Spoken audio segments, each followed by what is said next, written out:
Alors, vous êtes à la tête d'Allo My Job. Ça fait 19 ans cette année que vous proposez des formations à Mayotte. Avez-vous le sentiment du travail accompli? Ouh là là, j'ai surtout l'exigence de devoir continuer parce que c'est vraiment un long chemin. Ça nécessite de l'engagement, ça nécessite, beaucoup d'efforts, de la compréhension. On travaille sur de l'humain et il y a des satisfactions qui sont, évidemment honorables quand on accompagne des personnes qui réussissent à garder leur emploi, à acquérir de nouvelles compétences ou à en trouver. Après, il y a des situations qui sont plus complexes, parfois on n'y arrive pas. Donc c'est plutôt un sentiment mitigé, à la fois de l'humilité, à la fois beaucoup d'enthousiasme, toujours de l'enthousiasme pour continuer à avancer. Et on reçoit beaucoup d'affection, beaucoup d'amour en quelque sorte de la part de nos apprenants, de nos clients, de nos bénéficiaires, parce que quand on arrive à solutionner des solutions avec eux, quand on arrive à trouver des solutions à leurs problèmes, eh bien ça leur permet d'avancer. Donc toujours de la persévérance, encore beaucoup d'énergie à donner. Alors, vous avez clairement diversifié vos activités ces dernières années, Oui, en plus de proposer des formations de niveau bac+2. Bientôt, ce sera des formations de niveau bac+4. oui. Vous avez également créé 2 entreprises, dont l'une est spécialisée dans l'environnement. Oui, Vous comptez vous arrêter là ou bien vous avez d'autres projets à venir? c'est collectif. Allo My Job, comme vous l'avez rappelé, c'est d'abord né d'un centre de formation en 2004 qui s'appelle Allo Allo.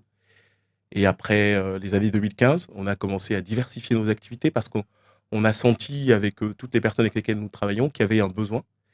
Il fallait aussi que, au niveau juridique, il y ait la possibilité de créer ces structures, hein, parce que c'est des structures d'insertion par l'activité économique.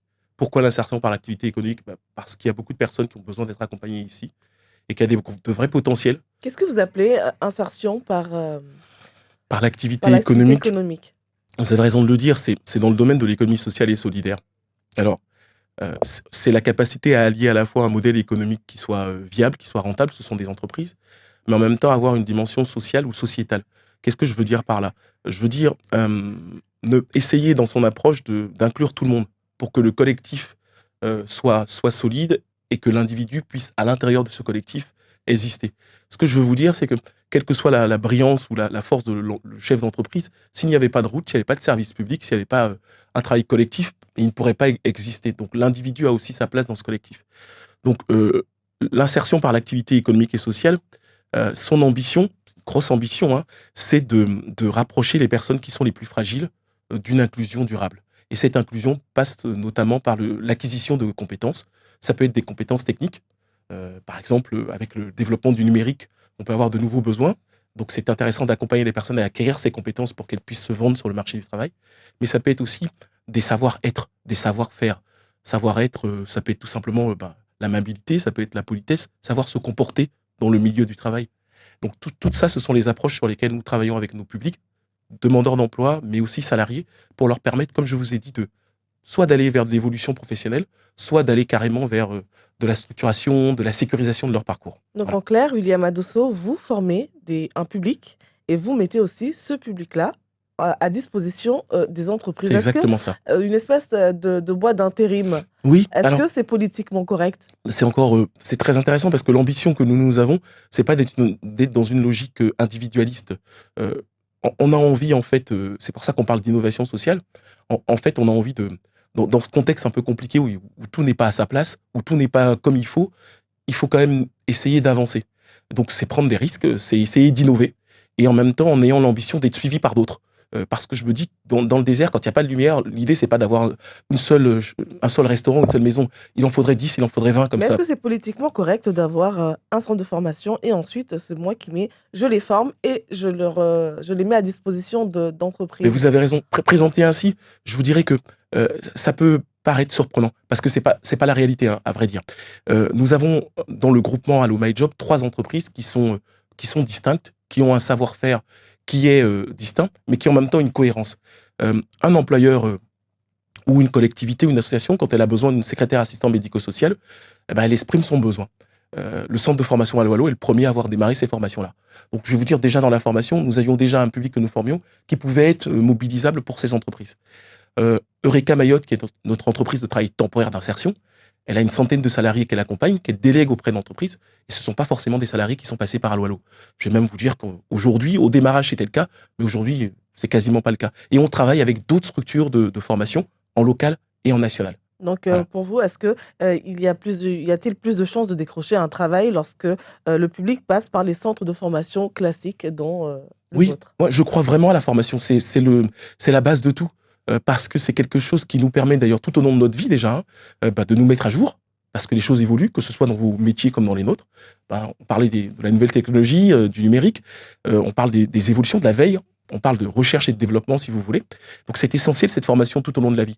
Quand on est sorti du système scolaire, brillamment ou moins brillamment, nos connaissances deviennent très vite obsolètes. Donc c'est essentiel d'avoir cette actualisation. Donc c'est pour ça que le pivot de tout pour nous, c'est la formation. Parce que c'est l'acquisition, c'est le développement des compétences. Après, il y a la question de l'employabilité. Il faut à un moment donné que nos compétences puissent répondre à un besoin qui soit exprimé et que nous puissions nous présenter et avoir la chance d'acquérir l'emploi. Et en parlant des besoins, justement, on sait qu'à Mayotte, il y a une triste réalité. Oui, Beaucoup de jeunes ne sont pas oui. scolarisés, illettrés. Est-ce que ce public fait partie de vos cibles? Alors, sur la partie de la formation, c'est important ce que vous dites. Nous avons deux types de clients ou de commanditaires. Nous avons des entreprises qui nous sollicitent pour leurs salariés dans le cadre de leur plan de développement des compétences. D'ailleurs, vous travaillez plus avec le privé que le public. Oui, on a eu cette diversification à partir de 2008. C'est une année très importante pour nous, 2008, parce que c'est le transfert de compétences, de la compétence formation de l'État à la région. Et nous, on a parfaitement compris à ce moment-là que les entreprises allaient avoir des besoins qu'elles allaient exprimer et qu'il ne fallait pas ne dépendre que de la seule commande publique. Au risque, sinon, comme vous le savez très bien, que s'il y a une rupture de commande, vous vous retrouviez à devoir vous regarder et de plus savoir quoi faire. Alors qu'il y avait de vrais besoins au niveau des entreprises. Vous formez quand même alors ces jeunes, Bien sûr, déscolarisés, on a vraiment cette chance de pouvoir répondre aujourd'hui à des appels d'offres de la mission locale, de Pôle emploi, mais aussi du conseil départemental. Et on est même allé un peu plus loin sur la déscolarisation, puisqu'on a travaillé pour l'acquisition du certificat CLEA. Je ne sais pas si vous le connaissez, mais c'est un certificat qui date de 2015, en fait, qui a été créé par le monde professionnel et qui vise à donner le socle de compétences de base, mais vraiment le lire, l'écrire, le compter, le repérer dans le temps et l'espace, à des publics. Et c'est souvent les publics qui étaient en situation d'illettrisme. Pour rebondir dans votre sens, c'est environ 40% de la population active qui souffre d'une situation d'illettrisme, voire d'un alphabétisme. Donc l'enjeu est de taille. C'est pas uniquement la jeunesse, même si vous avez raison, on a plus de 50% de la population qui a moins de 18 ans, donc c'est notre cible principale. Alors, vous êtes le représentant de la Fédération Oui, des entreprises d'insertion. On sait qu'à Mayotte, depuis ces dernières années, oui, pardon, il y a beaucoup de créations d'organismes de oui. formation. On suppose que parce que le besoin est bien réel, mais on se pose aussi la question, est-ce que ce n'est pas plutôt un marché qui est devenu juteux, un business Oui. où la quantité prime sur la qualité de formation? Ouais, vous avez raison en même temps. Quand on n'arrive pas toujours au résultat, on est soumis aux critiques. Moi, je suis arrivé en 2006 à Mayotte. On était une dizaine d'organismes de formation. À l'époque, il y avait des organismes comme CEFOR, comme Médiation, comme OIDF qui existent toujours. Aujourd'hui, en 2017-2018, il y en avait une soixantaine. Aujourd'hui, il y en a une centaine. Donc, force est de constater qu'en tout cas, la création des organismes de formation n'a eu de cesse d'augmenter parce qu'il y a effectivement d'immenses besoins. Et c'est simple, les chiffres parlent pour nous.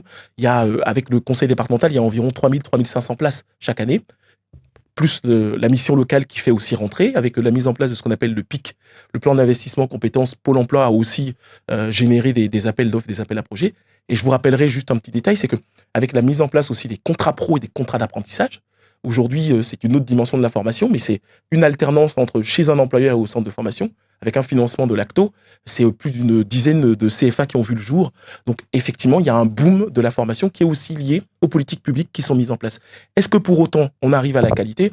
Là, il faut interroger les bénéficiaires, c'est-à-dire les apprenants, mais aussi les employeurs. En Parce tout que, cas, lorsqu'on regarde sur le terrain, on se rend compte que les résultats du RSMA, le régiment de service bien militaire sûr, adapté, sont bien visibles. Les jeunes qui passent par Combani, en majorité, décrochent un emploi à l'issue de leur passage sur place. c'est très Est-ce qu'on peut positif. en dire autant des centres de formation? Alors, pour parler de notre structure à nous voulons être une petite structure. Nous avons 4 ou 5 actions que nous ciblons chaque année, qui sont systématiquement pour le public demandeur d'emploi, des actions qu'on appelle qualifiantes, qui vont vers un diplôme et une insertion.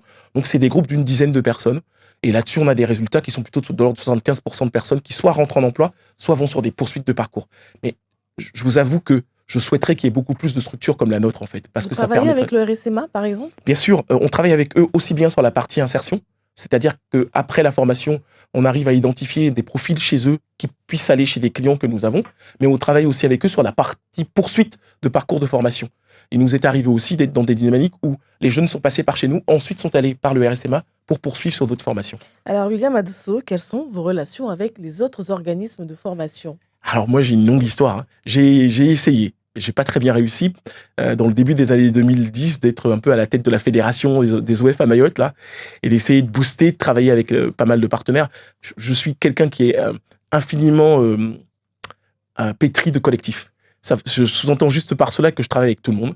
Après, j'ai 2-3 valeurs. C'est un peu l'éthique, un peu beaucoup l'exigence et un peu de dureté dans ces éléments-là. Mais sinon, je suis ouvert à travailler avec tout OF qui veut travailler avec nous, que ce soit les structures avec Eureka, c'est le cas d'ailleurs, hein, parce qu'on a des salariés qui vont là-bas, ou que ce soit directement avec notre centre de formation. Alors, je vous ai posé la question parce que beaucoup se plaignent de vous. Oui, Se je sais. plaignent, en tout cas, beaucoup disent que vous êtes privilégiés puisque lorsque vous répondez tous hein, aux appels d'offres, à coup sûr, vous sortez gagnant. Alors, si vous avez un secret, dites-le nous. Ouh là là, j'aimerais bien sortir gagnant. Alors, sur la partie centre de formation, on a répondu au dernier marché du conseil départemental en 2018-2019. Je crois qu'on a fait 5 réponses. On a eu un lot.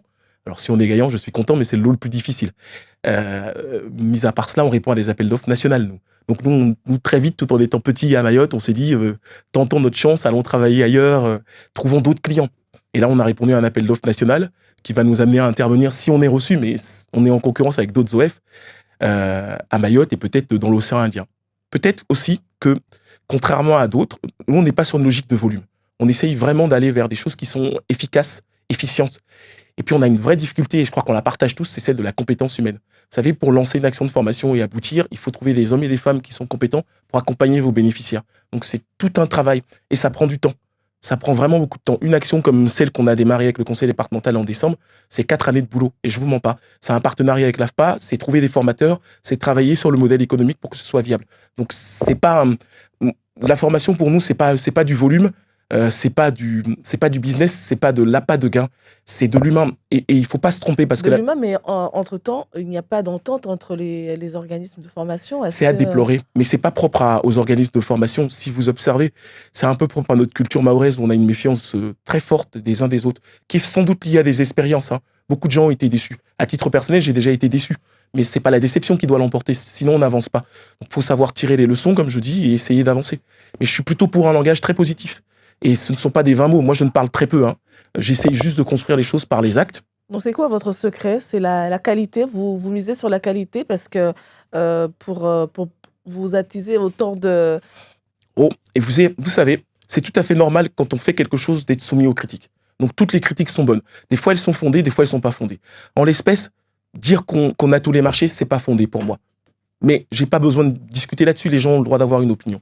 Moi, je m'efforce en tout cas de répondre aux besoins de nos clients. Et le premier de nos clients, c'est le stagiaire ou le salarié. Parce que lui, il faut pas lui mentir. Si on lui vend quelque chose qui n'est pas efficace, il va se retrouver demain chez un employeur qui va lui dire quelque chose que je ne supporte pas. Tu es encore venu d'une formation mahoraise. Et ça, c'est ce vers quoi moi j'essaye de m'élever, avec d'autres aussi, hein. Je parle pour moi aujourd'hui, mais je sais que d'autres partagent cela et y travaillent. C'est d'apporter ici un niveau de compétence qui est comparable à ce qu'on a ailleurs.